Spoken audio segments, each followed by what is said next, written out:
What's up, everybody? It's Izzy, and in this video I want to talk about a catchphrase that you'll hear from a lot of coaches, and it is trust the process, right?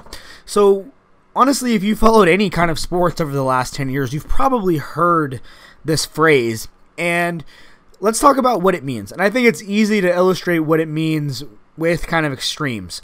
So trusting the process usually means just sticking to the plan even when there aren't immediate signs or immediate things that gratify you. So somebody who is not trusting the process would be, for your classical example of somebody who felt really good in the gym that day, so they just decided to max out for no reason, right? It wasn't on their plan, their coach didn't tell them to do it, they just felt really good, so they maxed out. Now, the issue with this is that as you become more and more advanced as a lifter, your ability to progress slows down, and the margin for error to still make progress becomes narrower and narrower and narrower until you get to the point where, one or two big mistakes in your training cycle could ruin the whole thing. Now, most of people aren't at that level, and they can get away with a few stupid mistakes in their training cycle and still come away with, sizable PRs. But it's a horrible habit to get into, because as you become more advanced, that will not work. One of the biggest problems with not buying in and trusting the process is that in the long run, you really don't know whether or not your program worked. So let's say that your coach has programmed for you a 6-week accumulation block or a 6-week volume block of some kind, right? And throughout the process, on random days, you decided to hit a rep max when you felt good. And on other days, you just dropped a bunch of sets because you felt terrible. Or, just things of that nature. Let's say you just skipped some exercises that you didn't like. Or, let's say you had 2 or 3 weeks in there where you were accumulating fatigue. You weren't feeling really great. So you just decided to stop following the plan entirely. Well, here's the thing. When you get to the end of the training cycle, you won't know if you can repeat a similar structure in your next program because you didn't follow it in the first place. So you can't make minor adjustments to the plan because you made so many major changes that who knows if it even had the same effect as the original plan intended.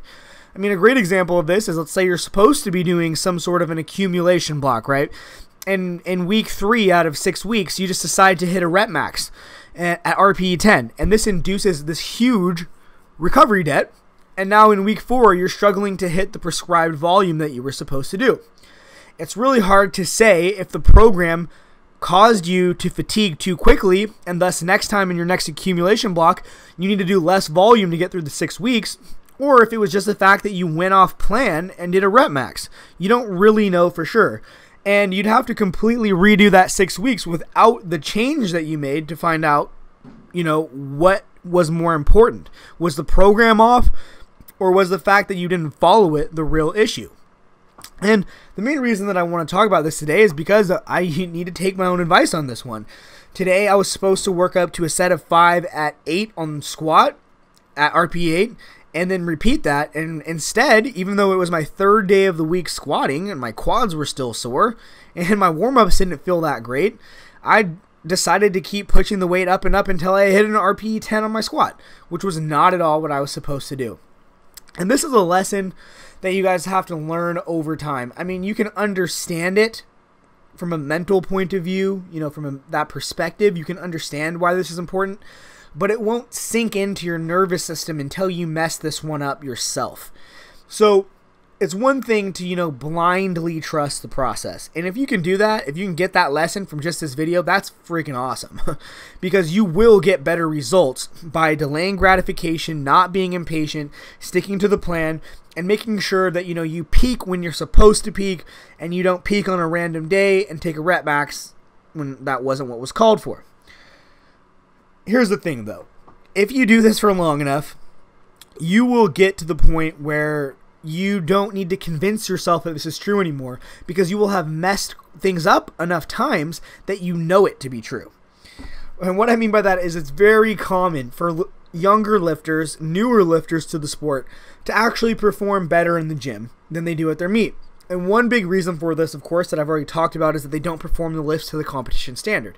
But the other, probably number one reason besides that is just straight up ego lifting. Okay? They will hit maxes when they're not supposed to, and this will fuck up their peaking process, and they just get to a point where their performance is unpredictable because so is their training. If you do random training, you get random results, and that's really the reason why you have to buy in and trust the process, because this way you will have predictable results and you can make those micro and macro changes to your program the next time you run it without wondering, whether it was the fact that you went off plan that caused the issues or whether it was the program itself. You'll know that it was the program itself since you followed the program the way that you were supposed to for the entire training cycle. And again, over time, this will set in as more of a truism for you when you've done it both ways. So that's what I would recommend, is if you've gotten accustomed to going off plan here and there or going off plan frequently, try to have the discipline to do an entire training cycle where you don't do that once, and then compare the results. Compare the results. And I bet you will find that you have a more predictable peak, that you have more predictable results from your training program because your training was organized, consistent, and predictable instead of unpredictable with the stunts that you might have pulled in the past where you just went off plan. When you trust in the process rewards you in several ways.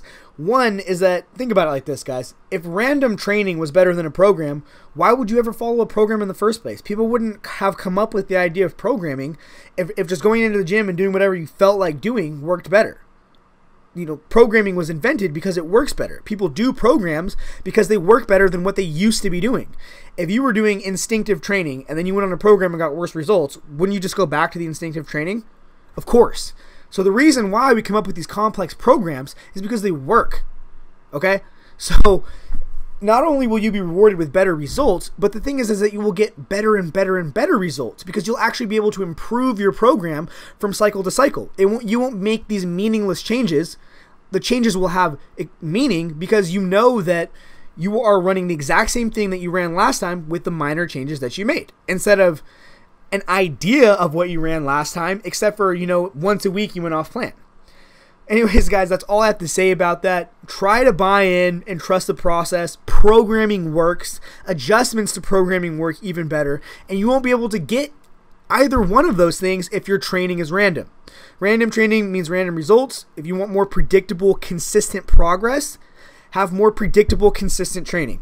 Trust the process, buy in, and you'll get better results. I promise you. Anyways, my friends, good luck with your training and have a nice day.